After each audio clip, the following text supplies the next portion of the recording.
Berger کچھ نہ بولا۔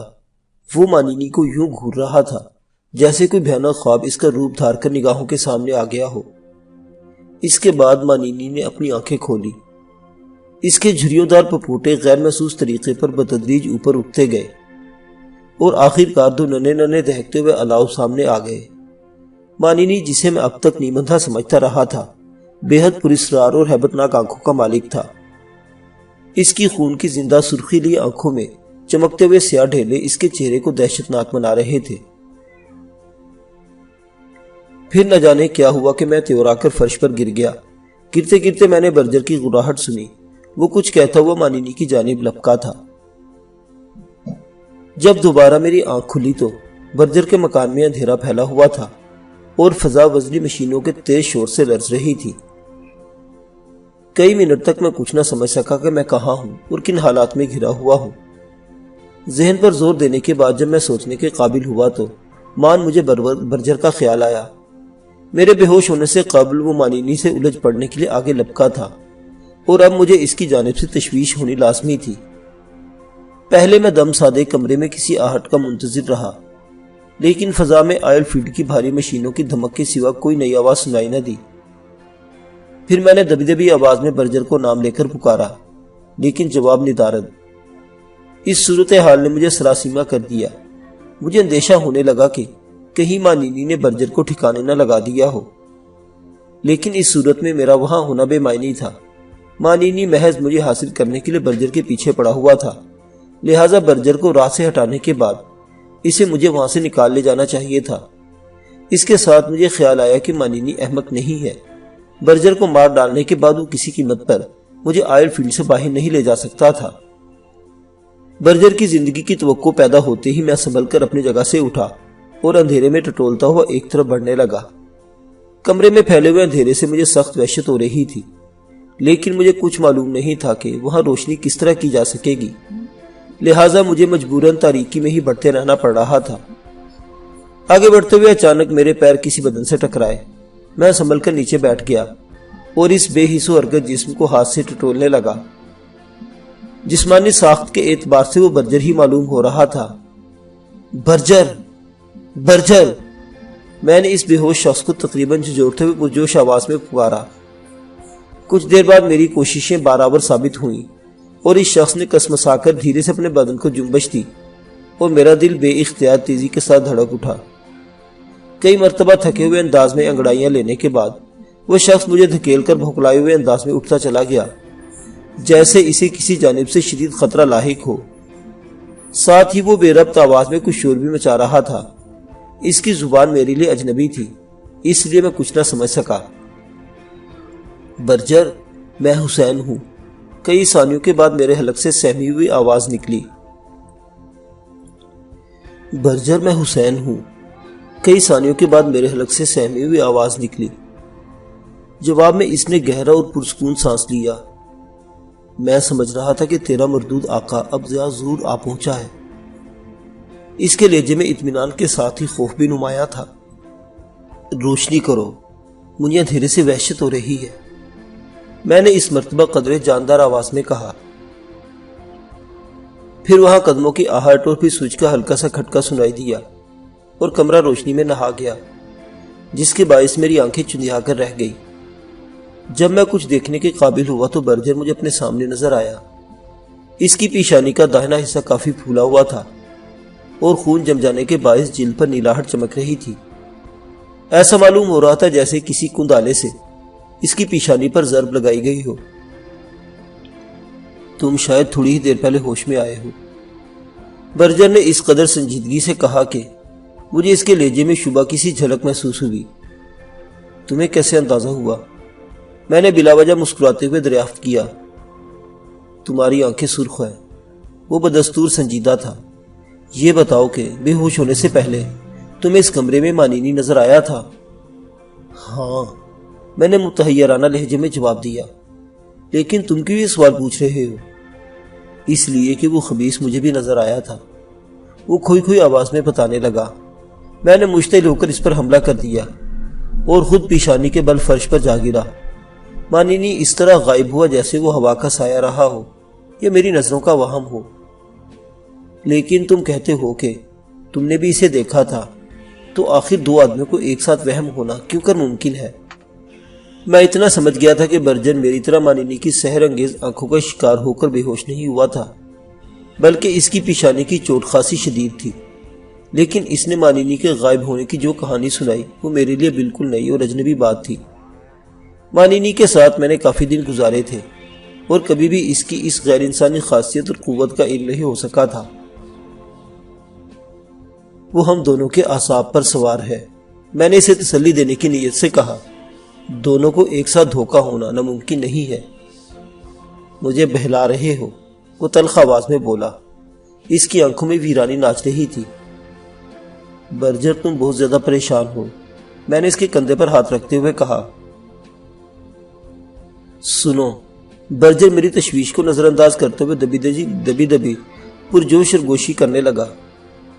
سلوانا مر چکی ہے اور میں جانتا ہوں کہ اس قتل میں تم کہاں تک ملوث ہو، لیکن تمہاری سیاح یابی سے سلوانا اب زندہ نہ ہو سکے گی۔ اس کے بغیر آئل فیلڈ کی زندگی میرے لیے بے کیف ہے اور نہ ہی مجھے مانینی کی کنیزوں سے دلچسپی ہے۔ میں سمجھ چکا ہوں کہ وہ تمہیں آئل فیلڈ سے نکالنے کے لیے مجھے اعلی کار بنانا چاہتا ہے۔ وہ بہت بھیانک آدمی ہے، میں جلد از جلد اس سے دور نکل جانا چاہتا ہوں۔ تم بہت جلد ساری بات سمجھ گئے، میں برجر کے بدلے ہوئے خیالات پر اپنی دلی مسرت کو چھپاتے ہوئے جلدی سے بولا۔ میں پورے خلوص سے تمہیں یقین دلاتا ہوں کہ میں نے سلوانا کو قتل نہیں کیا، تنہائی پاتے ہی وہ خود بس اس کا تذکرہ نہ کرو۔ وہ ہاتھ اٹھا کر خشک لہجے میں بولا، کتے نے جس طرح اسے مارا ہے میرے لیے وہی کافی تھا۔ میں سر جھکا کر رہ گیا۔ فیلڈ کے انجنوں کی مرمت ہو چکی تھی۔ برجر چند لمحوں کے سکوت کے بعد انجنوں پر کان جماتے ہوئے بولا، یہاں عام طور پر رات میں کام نہیں ہوتا، لیکن مرمت کے بعد آج رات بھر کام ہوگا۔ فیلڈ پر کئی دنوں سے محیط سناٹا تھا، پھر یکوا یک اس کا لہجہ رازدارانہ ہو گیا۔ اس فیلڈ پر 2 ہیلی کاپٹر ہیں، ہم دونوں آج رات موقع پاتے ہی یہاں سے فرار ہو جائیں گے۔ تمہیں یاد ہے کہ مانینی نے کہا تھا کہ میں جب تک ان صحراؤں میں ہوں وہ میرے پیچھے لگا رہے گا، لیکن میں آج ہی صحرا سے دور نکل جاؤں گا، اتنی دور کہ مانینی مجھ تک نہ پہنچ سکے گا۔ اگر میں کاغذی کاروائیوں اور فیلڈ مینیجر کی اجازت کے چکر میں پڑا تو 1-2 دن ضرور لگیں گے، اور اب ایک پل بھی صحرا میں نہیں رہنا چاہتا۔ مجھے یہاں ارآن مانینی کا جھٹکا لگا ہوا ہے۔ مانینی سے بری طرح خوفزدہ ہونے کے باوجود میں اپنی مسرت پر قابو نہ رکھ سکا اور برجر کے گلے سے لپٹ گیا۔ اس کا یہ پروگرام میرے لیے نئی زندگی کی نوید تھا۔ تم یہیں ٹھہرو، برجر مجھے الگ ہٹاتے ہوئے بولا، میں ذرا باہر کی سنگن لے کر آتا ہوں، نہ جانے وہ لوگ سلوانا کی لاش کا کیا کریں گے۔ میں یہاں تنہا رکوں؟ میں نے بوکھلا کر اس سے پوچھا۔ اس وقت تمہارا کالونی والوں کے سامنے آنا مناسب نہیں، وہ ہمدردانہ لہجے میں بولا۔ کسی کو خیال بھی آ گیا کہ تم کیمپ گارڈ روم میں بند کر دیے جاؤ گے اور تمہارے انجام صرف فیلڈ مینیجر کی مرضی پر منحصر ہو کر رہ جائے گا۔ برجر اس وقت لاکھ خوفزدہ اور پراگندہ ذہن رہا ہو، لیکن اس نے مجھے نہایت معقول مشورہ دیا تھا۔ موجودہ حالات میں میرا کھلے عام باہر جانا سخت مخدوش تھا۔ بہت ممکن تھا کہ مجھ پر نظر پڑتے ہی کسی کو خیال آ جاتا کہ مجھے برجر کی تحویل سے نکال کر گارڈ روم میں بند کر دیا جائے، اور پھر میری پیشانی پر قید، بدنصیبی، تشدد اور بے بسی کی مہر ثبت کر دی جاتی۔ برجر نے آنے کے سامنے جا کر خود ہی اپنی پیشانی کے زخم کی صفائی کر کے مرہم پٹی کی اور پھر وہاں سے نکل گیا۔ میری درخواست پر اس نے باہر جاتے ہوئے دروازہ مقفل نہیں کیا، اور اس وقت پہلی بار مجھے احساس ہوا کہ اب برجر مجھ پر پوری طرح اعتماد کر رہا ہے۔ برجر کے چلے جانے کے بعد میں کافی دیر تک طرح طرح کے پریشان کن اندیشوں میں گھرا اسی کمرے میں بیٹھا رہا۔ مانینی نے وہ رات برجر کی چھت کے نیچے بسر کرنے کا ارادہ ظاہر کیا تھا، اور میں جانتا تھا کہ مانینی اپنی بات کو پورا کرنا خوب جانتا ہے۔ رات آ چکی تھی اور مانینی کا کہیں پتہ نہیں تھا۔ مجھے ہر آن اس کی آمد کا دھڑکا لگا ہوا تھا۔ آخرکار اپنے بڑھتے ہوئے خوف پر قابو پانے کے لیے میں نے خود کو برجر کے مکان کے جائزے میں مصروف کر لیا۔ 3 کمروں سے گزر کر میں مختصر صحن میں آیا تو ناگہاں میری نظر ٹاور پر نصب سرچ لائٹ پر پڑی، جو فیلڈ کے خاصے بڑے حصے کو روشن کر رہی تھی، اور اس سرچ لائٹ کے عقب میں مجھے ایک دھندلا سا انسانی حویلا نظر آیا جو ڈھیلے ڈھالے لبادے میں ملبوس تھا۔ مجھے بے اختیار اپنی پیاری توسیہ یاد آ گئی، اور عین اسی وقت دھندلا ہوا انسانی حویلا سرچ لائٹ والے ٹاور سے کسی ہلکے پھلکے پرندے کی طرح فضا میں تیرتا ہوا میری طرف آنے لگا۔ اس ویلے کے فضا میں آتے ہی یک بیک میرے کانوں میں کانسی کی بے شمار ننھی ننھی گھنٹیوں کا جانا پہچانا مترنم شور گونجنے لگا اور مجھ پر وجدانی کیفیت طاری ہونے لگی۔ میرے رگ و ریشے میں سرور کی ناقابل بیان لہرائیں انگڑائیاں لینے لگی۔ میرے اعصاب پر فرط مسرت سے لرزہ سا طاری ہو چکا تھا اور میری متحیر نگاہیں فضا کے دوش پر کسی سبک اندام پرندے کی طرح تیرتے ہوئے تاریک حوالے پر جمی ہوئی تھی۔ میں اس وقت بے بسی، خوف اور مایوسی کے کن ہولناک مصائب سے دوچار تھا، انہیں ضبط تحریر میں لانا میرے لیے ممکن نہیں۔ اس کا اندازہ صرف وہی لوگ کر سکتے ہیں جو خود ایسی صورتحال میں گرفتار ہو چکے ہوں۔ میں اجنبی لوگوں کی آبادی میں محصور تھا۔ میری پیشانی پر ایک خونی مہر کی مہر سب تھی اور وہاں والوں کے لیے میری زبان اجنبی تھی۔ دوسری طرف جبرین کا خونہ شام بوڑھا میری خاطر جبل کی صحرائی بستی کو تاراج کرنے کے بعد اب یہاں بھی میرے پیچھے لگا ہوا تھا۔ ان حالات میں توسیہ کا نشاط انگیز تصور اور اس کے پراسرار حوالے کا ظہور میرے لیے تائید غیبی سے کچھ کم نہ تھا۔ میرا دل کہہ رہا تھا کہ وہ حوالہ میری بنت نیل توسیہ کا حوالہ ہے۔ پھر دھیمے دھیمے وہ حوالہ برجر کے مکان سے چند گز کی بلندی پر فضا میں معلق ہو گیا۔ اس کا چہرہ ابھی تک گہری تاریکی کی چادر میں لپٹا ہوا تھا اور مجھ پر عجیب سی سنسنی چھائی ہوئی تھی۔ اس کی صورت دیکھنے کا تجسس مجھے بے چین کیے دے رہا تھا اور میں آنکھیں پھاڑ پھاڑ کر اس کی طرف نگران تھا۔ مان میرے کانوں میں گونجتا ہوا لاہاتی ترنم کا سیل رواں ساکت ہو گیا اور مجھے یہ محسوس ہوا جیسے کسی نے مجھے آسمان کی رفتوں تک لے جا کر اچانک بے سہارا چھوڑ دیا ہو۔ میری وحشت کو قرار آنے سے قبل ہی فضا میں معلق وہ تاریک حوالہ تیر کی طرح نیچے آیا اور برجر کے مکان کے سین میں میرے مقابل آ کھڑا ہوا۔ اس کے چہرے پر نظر پڑنے والی روشنی کی پہلی کرن نے میرا دل مسرت سے باغ باغ کر دیا۔ وہ میرا جانا پہچانا تھا۔ وہ خد و خال میرے تصور کے معراج تھے۔ ان یاقوتی لبوں کی مسکراہٹ میری خوشیوں کا عرفان تھی۔ توسیہ، میری پیاری، میں نے والہانہ انداز میں دونوں ہاتھ فضا میں اس کی طرف پھیلا کر اسے پکارا، لیکن وہ اپنی جگہ پر کھڑی میری طرف دیکھ دیکھ کر آسودہ انداز میں مسکراتی رہی۔ آؤ، میری باہوں میں آ جاؤ، میں نے دوبارہ تشنہ لہجے میں اسے پکارا۔ نہیں حسین، اس کے لبوں کو جنبش ہوئی تو کائنات کے سینے میں سویا اور ترنم جاگ اٹھا۔ میں اس وقت تمہارے قریب نہیں آ سکتی۔ اس وقت میں صرف ایک روح ہوں جسے تم چھو نہیں سکتے، لیکن میں تو تمہیں دیکھ بھی رہا ہوں۔ میں بے چینی سے پہلو بدل کر بولا۔ وہ اٹھلا کر پروقار قدموں کے ساتھ میری جانب بڑھی اور میرے قریب سے یوں گزرے جیسے وہ محض سایہ ہو، کسی ٹھوس وجود کے بغیر۔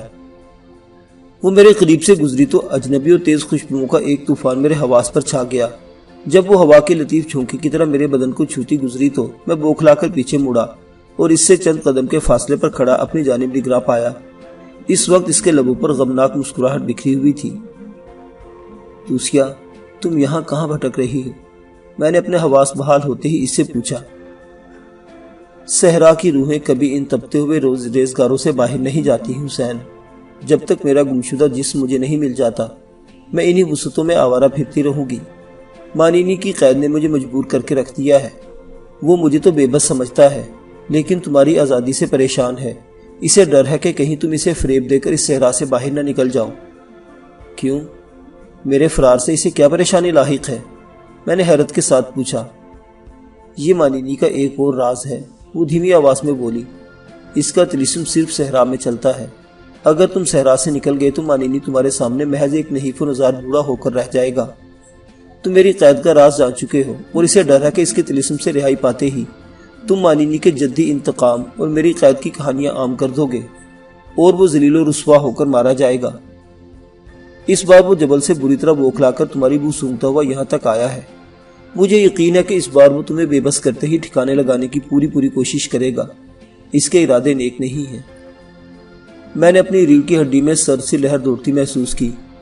اس بار مانینی میرا سراغ تک نہ پا سکے گا۔ میں نے اس سے نجات پانے کا فیصلہ کر لیا ہے توسیہ، میں نے اپنے خوف پر قابو پاتے ہوئے قدرے مضبوط لہجے میں کہا۔ مانینی کسی آوارہ بگولے کی طرح اس آئل فیلڈ میں گھومتا پھر رہا ہے۔ وہ چاہتا ہے کہ ذرا بھی موقع ملے تو برجر کو فریب دے کر تمہیں نکال لے جائے۔ لیکن تم تو جانتی ہو کہ میں نے فیصلہ کیا ہے، میں نے پر اعتماد لہجے میں کہا۔ میں جانتی ہوں اور اس لیے تمہارے پاس آئی ہوں، وہ ٹھہری ہوئی آواز میں بولی۔ مانینی تمہاری سرکشی پر اتنا پریشان ہے کہ میری طرف سے غافل ہو گیا ہے۔ میں تم سے جاتے جاتے آخری ملاقات کرنے آئی ہوں۔ نہ جانے صحرا سے نکلنے کے بعد بھی تم مجھے یاد رکھتے ہو یا بھول جاتے ہو۔ میں تمہیں محبت کا پیمان یاد دلانے آئی ہوں۔ میں اس کی بات پر تڑپ اٹھا۔ تمہاری یاد میرے ہر سانس میں بسی ہوئی ہے توسیہ۔ میں ضرور واپس آؤں گا۔ یہ صحرا اب میرے لیے زندگی کی نوید ہے۔ بنت نیل کا مسکن میری جنت ہے۔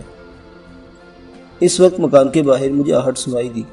ایک ثانیے کے لیے میری توجہ دوسری جانب مبذول ہوئی، اور جب میں واپس پلٹا تو توسیہ کا وہ دلفریب ہولا کہ ہی روپوش ہو چکا تھا۔ میں تشنیگی کا احساس لیے اندر پہنچا تو برجر سے مٹ بھیڑ ہوئی۔ وہ خاصا بوکھلایا ہوا تھا، اس کے چہرے پر ہوائیاں اڑ رہی تھی۔ کیا بات ہے برجر، تم پریشان ہو؟ میں نے اس سے پوچھا۔ وہ بڈھا مستقل میرا پیچھا کر رہا ہے، برجر اپنے خشک ہونٹوں پر زبان پھیرتے ہوئے بولا۔ اس کی بے چین نگاہیں بار بار ادھر ادھر گردش کر رہی تھی۔ ہیلی کاپٹر کا کیا ہوا؟ ایک کا انجن کچھ خراب ہے اور دوسرا فیلڈ مینیجر نے دوسرے ہیلی کاپٹر سے سلوانا کی لاش قریبی شہر تک بھیجنے کا فیصلہ کیا ہے، جہاں سے اس کی لاش جہاز کے زیر وطن لے جائی جا سکے گی۔ خیر، میں تو ہوا بازی کا لائسنس رکھتا ہوں، سلوانا کی لاش پہنچانے کے بہانے میں یہاں سے نکل سکتا ہوں، لیکن تم یہیں پھنسے رہ جاؤ گے۔ تمہاری نکاسی کی راہ میری سمجھ میں نہیں آتی۔ تم میری مدد کرو، تو میں پہلے سے اس ہیلی کاپٹر میں جا چکوں گا، میں نے کہا۔ ہاں، یہ تجویز مناسب ہے۔ برجر کا چہرہ ایک دم کھل اٹھا۔ برجر نے اپنے اعصاب کو معمول پر لانے کے لیے شراب کے چند جام اپنے معدے میں انڈیلے، پھر ہم دونوں مکان کو یوں ہی کھلا چھوڑ کر باہر نکل آئے۔ صحرائے آت میں رچی ہوئی خنکی سے فائدہ اٹھاتے ہوئے میں نے اپنے بدن اور چہرے پر مٹیالے رنگ کی ایک چادر اس طرح ڈال لی تھی کہ پہلی نظر میں دیکھ کر کوئی بھی مجھے نہ پہچان سکتا تھا۔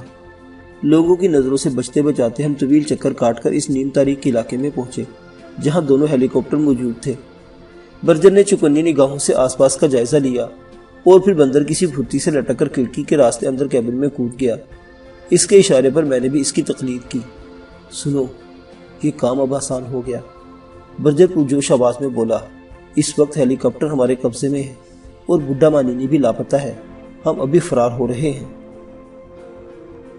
لیکن سلوانا کی لاش کا کیا ہوگا؟ میں نے پرتشویش لہجے میں پوچھا۔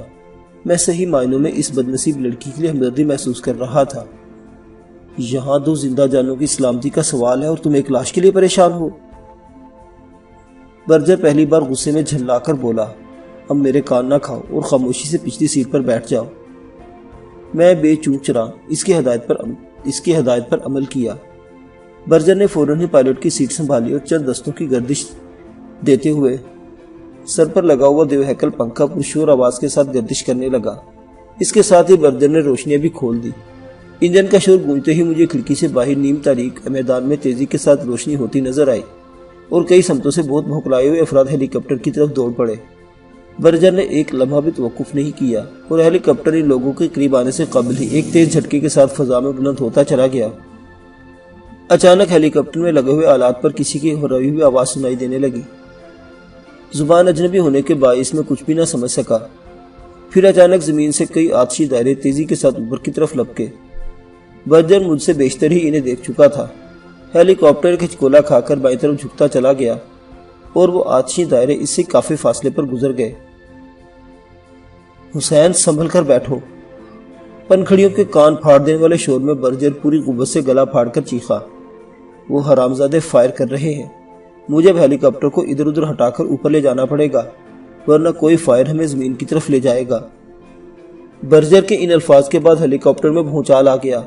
وہ کسی پتے کی طرح ادھر ادھر جھولتا وہ اوپر اٹھے جا رہا تھا۔ میں بڑی مشکل کے ساتھ اپنی جگہ پر جمع ہوا تھا، لیکن ہر بدلتے ہوئے زاویے کے ساتھ مجھے اپنا دل اچھل کر حلق میں آتا محسوس ہو رہا تھا۔ برجر کی جان توڑ کوششوں کے نتیجے میں ہیلی کاپٹر ذرا ہی دیر میں آئل فیلڈ والوں کی فائر کی زد سے صاف نکل آیا۔ اب ہچکولے دم توڑ چکے تھے اور ہیلی کاپٹر تیزی کے ساتھ آئل فیلڈ پر نظر آنے والے روشن نقطوں کو دور چھوڑتا جا رہا تھا۔ وہ حرامزادے اب اپنا سر پیٹتے رہ جائیں گے کیونکہ دوسرا ہیلی کاپٹر خراب ہے۔ شور میں برجر کی آواز گونجی۔ اس وقت میں نے اس کی آواز میں حوصلہ افزا تازگی محسوس کی۔ اور وہ ہمارا پیچھا بھی نہیں کر سکیں گے۔ آج کی رات ہم مانینی اور اس کے صحرا سے بہت دور نکل جائیں گے۔ مانینی کا نام آتے ہی میرا دل کچھ پریشان سا ہو گیا۔ مجھے اب بھی یقین نہیں تھا کہ ہم اتنی آسانی کے ساتھ صحرائی بدرو کے شکنجے سے فرار ہو سکیں گے۔ آئل فیلڈ کی روشنیاں ننے ننے نقطوں میں بدل کر آخر کار صحرا پر چھائے ہوئے لامتناہی اندھیرے میں روپوش ہو گئی جیسے کبھی ان کا وجود ہی نہ رہا ہو۔ ہمارے نیچے تاریکی میں ڈوبا ہوا عظیم صحرا اپنے سکوت میں اسرار کے سمندر سمیٹے پھیلا ہوا تھا، اور تھوڑے تھوڑے وقفے سے ہیلی کاپٹر کا رخ بدلتا ہوا محسوس ہو رہا تھا۔ صاف ظاہر تھا کہ برجر آئل فیلڈ سے اندھا دھند فرار کے بجائے کسی خاص منزل پر پہنچنے کے لیے کوشاں ہے۔ میرے لیے فضائی سفر بالکل اجنبی چیز تھی، لہٰذا میں دم سادے برجر کی جانب سے کسی حوصلہ افزا خبر کا منتظر رہا۔ میں بار بار کبھی اس کی جانب دیکھتا اور کبھی باہر پھیلے ہوئے سے آسمان کو گھورنے لگتا۔ 2-3 گھنٹے گزر جانے کے بعد میں نے برجر پر جھلاہٹ چھانے کے آثار دیکھے۔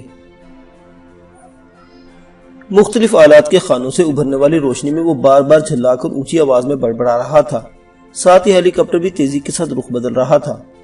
مجھے شبہ ہو رہا تھا کہ برجر راستہ بھٹک چکا ہے اور اب محض اندازے کی بنا پر صحیح راستہ اختیار کرنے کی ناکام کوشش کر رہا ہے۔ میرا دل تیزی کے ساتھ دھڑکنے لگا، گو مجھے صحیح اندازہ نہیں تھا کہ راستہ بھٹکنے کی صورت میں ہمارا کیا انجام ہوگا، لیکن اتنا معلوم تھا کہ آنے والے حالات سازگار ہرگز نہیں ہوں گے۔ ہمیں آئل فیلڈ سے فرار ہوئے تقریباً 4 گھنٹے گزر گئے، لیکن باہر پھیلی ہوئی ہوا گیر یکسانیت میں کہیں بھی امید کی کوئی کرن نظر نہیں آئی۔ حسین، طویل وقفہ گزر جانے کے بعد برجر نے اونچی اور مایوس آواز میں مجھے پکارا۔ کیا تم جاگ رہے ہو؟ ہاں، میں نے کانپتی ہوئی آواز میں مختصر سا جواب دیا۔ ہم راستہ بھٹک چکے ہیں، تم بھی کھڑکی سے جھانک کر کہیں روشنی یا آبادی کے آثار تلاش کرنے کی کوشش کرو۔ ہم اس وقت کہاں ہیں؟ میں نے نیم مردہ لہجے میں دریافت کیا۔ مجھے کچھ نہیں معلوم، وہ بھرائی ہوئی آواز میں کہہ رہا تھا۔ اب ہم زیادہ دیر فضا میں نہ رہ سکیں گے، ایندھن جواب دیتا جا رہا ہے۔ میں نے بوکھلائے ہوئے انداز میں آنکھیں پھاڑ پھاڑ کر باہر پھیلے ہوئے اندھیرے میں روشنی تلاش کرنے لگا۔ ہمیں صحرا میں بھٹکتے کافی دیر گزر گئی، لیکن کہیں امید افزا آثار نظر نہیں آئے۔ آخرکار برجر بھی سخت مایوس ہو گیا۔ وہ بار بار ایندھن کا جائزہ لے کر مجھے بتا رہا تھا کہ اب ہم مزید کتنی دیر تک فضا میں پرواز کر سکیں گے۔ اب ٹینکی بالکل خالی ہونے والی ہے، ہم نیچے نہ اترے تو چند منٹ بعد ہیلی کاپٹر گر کر تباہ ہو جائے گا۔ ہماری بدنصیبی یہاں بھی رنگ دکھا رہی ہے، تم سنبھل کر بیٹھو، میں ہیلی کاپٹر کو نیچے اتارنے جا رہا ہوں۔ برجر کی نیم دلانہ آواز پر میں سنبھل کر بیٹھ گیا۔ برجر کے ہاتھوں نے جنبش کی اور پھر ہیلی کاپٹر نیچے اترنے لگا۔ تیز روشنی میں صحرا کا پرسکون سینہ ہمیں خوش آمدید کہنے کے لیے پوری طرح وا تھا۔ آخری اور ہلکے جھٹکے کے ساتھ ہیلی کاپٹر زمین سے لگ گیا اور اسی کے ساتھ ہی اس کا انجن ایک تھکی ہوئی ہچکی لے کر بند ہو گیا۔ تیز شور میں کئی گھنٹے گزارنے کے بعد وہ محیط سناٹا بہت زیادہ غیر فطری طور پر معلوم ہو رہا تھا اور میں اپنی جگہ سے اٹھنے کے لیے برجر کی نئی ہدایات کا منتظر تھا۔ یہ رات تو ہمیں اندر ہی بسر کرنی پڑے گی، برجر اپنے نشست سے اٹھتے ہوئے شکست خوردہ اور جھلائے ہوئے لہجے میں بولا۔ صبح کا اجالا پھیلنے کے بعد ہمیں کسی بستی کی تلاش میں ہاتھ پیر مارنے پڑیں گے۔ یہ بہت برا ہوا، میں نے پرتشویش لہجے میں کہا۔ صحرا میں بھٹکنے والے بڑی قسم پرسی کے عالم میں جان دیتے ہیں۔ سورج نکلنے کے بعد تو باہر پھیلے ہوئی خوشگوار خون کی جہنمی بگولوں کی رقص گاہ بن جائے گی۔ رات ڈھلنے سے پہلے ہی ہمیں ہاتھ پاؤں مارنے چاہیے۔ پھر ہم دونوں ہیلی کاپٹر سے کود کر نیچے اتر آئے۔ صحرا کی وہ خنک رات کسی طرح خوشگوار تھی، یہ میرے بیان سے باہر ہے۔ فضا پر ابدی سکوت اور سناٹا حکمران تھا، جیسے صحرا کے اس گوشے میں بھی زندگی نے جنم نہ لیا ہو۔ ہوا کے ٹھہراؤ کے باوجود تازگی اور فرحت کا لازوال احساس جسم و روح کو عالمی نشاط کی سیر کرا رہا تھا۔ برجر نے نیچے آتے ہی چند گہرے گہرے سانس دیے، پھر پشت کے بل ٹھنڈی ریت پر اس طرح دراز ہو گیا جیسے کوئی مدتوں سے بچھڑا ہوا بچہ اپنی ماں کی چھاتی سے لپٹ جاتا ہے۔ کس قدر سکون مل رہا ہے، برجر لذت انگیز لہجے میں بولا۔ میں نے صحرا میں اپنی زندگی اب تک ضائع کی تھی، میری راتیں ایئر کنڈیشن کمروں میں گزرتی رہی اور میں قدرت کی اس فیاضانہ نعمت سے یکسر محروم رہا جو اس نے تپتے ہوئے صحرا کے باسیوں کے لیے اتاری ہے۔ تھکا ہوا انسان اچھا خاصا شاعر ہو جاتا ہے، میں نے اس کے برابر میں دراز ہوتے ہوئے کہا۔ یہ رات تو گزر جائے گی حسین، برجر کسی فوری خیال کے تحت چونک کر بولا، لیکن مجھے آنے والے دن کی فکر ستا رہی ہے۔ ہیلی کاپٹر میں موجود کھانے پینے کا سامان راشن بندی کے ساتھ 6-4 وقت سے زیادہ ساتھ نہ دے سکے گا۔ مجھے تو یہاں دور دور تک کسی آبادی کے آثار نظر نہیں آتے، صحرا میں تا حد نظر یکسانیت پھیلی ہوئی ہے۔ میں نے اس سے کہا، اگر اس وقت ہم دونوں دور نکل کر بھٹک گئے اور ہیلی کاپٹر تک واپس نہ آ سکے تو بڑی بے بسی کی موت کا سامنا کرنا پڑے گا۔ تم ٹھیک کہتے ہو، لیکن ہاتھ پر ہاتھ دھرے بیٹھے رہنا بھی اس سے کم خطرناک نہ ہوگا، وہ پرتشویش لہجے میں بولا۔ آج کا دن ہی منحوس تھا، ورنہ میں کئی بار ہیلی کاپٹر میں صحرا عبور کر چکا ہوں اور کبھی راستہ نہیں بھٹکا۔ طویل سوچ بچار کے بعد برجر ہیلی کاپٹر میں سے کسی مضبوط ریشے کی پتلی سی ڈوری کے ساتھ ڈوری کے کئی بڑے بڑے گچھے لے کر آیا۔ یہ ترکیب کارگر رہے گی۔ آثار قدیمہ کے ماہرین صحرا مہمات میں عموماً اس طرح کے راستہ تلاش کرتے ہیں۔ وہ رسی کے گچھے ریت پر ڈھیر کرتے ہوئے بولا۔ وہ کس طرح؟ میں نے حیرت سے پوچھا۔ میں احتیاطاً ہیلی کاپٹر کی کچھ روشنیاں کھلی چھوڑ دوں گا جو کافی دور سے ہمیں نظر آتی رہیں گی۔ اس کے علاوہ یہ رسی بھی میلوں لمبی ہے۔ اس کا ایک سرا ہم ہیلی کاپٹر کے نچلے حصے میں باندھ دیں گے اور جہاں تک جاتا ہے رسی جوڑتے چلے جائیں گے۔ اگر کوئی پناہ گاہ مل گئی تو اگلے دن، ورنہ آج رات واپسی میں کوئی دشواری نہیں ہوگی۔ برجر کی تجویز نہایت معقول تھی، لہٰذا میں رضامند ہو گیا، لیکن پھر بھی میرے دل میں بے نام سا خوف بار بار سر ابھار رہا تھا۔ یہ بات میرے ذہن میں کسی طرح نہیں نکل رہی تھی کہ ہم دونوں صحراؤں کے پراسرار کبڑے مانینی کو دھوکہ دے کر فرار ہوئے ہیں اور وہ اتنی آسانی سے ہمارا پیچھا نہیں چھوڑے گا۔ کئی مرتبہ تو میرے ذہن میں یہ خیال آیا کہ کہیں ایندھن کے خاتمے اور برجر کے راستہ بھولنے میں بھی مانینی کی پراسرار قوتوں کی کار فرمائی نہ ہو۔ بہرحال یہ خوف مجھے برجر کی تجویز پر عمل کرنے سے نہ روک سکا۔ تجویز کے مطابق اس نے ہیلی کاپٹر کے پنکھے کی چوٹی پر لگی ہوئی سرخ بتی روشن کر دی اور پھر رسی کا ایک سرا ہیلی کاپٹر کے آہنی فریم کے ساتھ باندھ کر ہم دونوں ایک سمت چل پڑے۔ گچھا زمین پر پڑا ہوا تھا اور اس کا آزاد سرا برجر نے تھاما ہوا تھا۔ اس وقت مطلب بالکل صاف اور موسم خوشگوار تھا۔ ہم تجسس بھری نگاہوں سے دور دور تک پھیلی ہوئی تاریکی میں جھانکتے ہوئے بڑھتے رہے۔ ایک رسی ختم ہو جانے کے بعد برجر نئی رسی باندھ کر جوڑ لگا لیتا تھا۔ چونکہ ہمیں مختصر وقت میں ہی کسی بڑی پناہ گاہ کی تلاش کرنی تھی، لہٰذا ہم تیزی کے ساتھ آگے بڑھتے رہے اور میں بار بار پیچھے پلٹ کر دیکھ رہا تھا، اور ہیلی کاپٹر کی روشنی سے مجھے اندازہ ہو رہا تھا کہ تاروں کی چھاؤں میں ہم جس ریگستانی خطے کو بالکل ہموار سمجھ رہے تھے وہ در حقیقت ایک کافی بڑا ریتلا ابھار تھا۔ اس کی پوری اونچائی تک پہنچنے کے بعد جو ہی ہم نیچے اترے، ہیلی کاپٹر کی روشنی ٹیلے کی اوٹ میں رپوش ہوتی جا رہی تھی۔ پھر آخر کار ہیلی کاپٹر کی روشنی یکسر غائب ہو گئی، لیکن ہمیں اطمینان تھا کہ ہم رسی کے سہارے بآسانی وہاں تک پہنچ سکتے ہیں۔ ہمیں چلتے چلتے کئی گھنٹے گزر گئے، لیکن ریگستان میں ہر طرف سناٹا ہی سناٹا بکھرا ہوا تھا۔ میرے قدم جواب دینے لگے تھے۔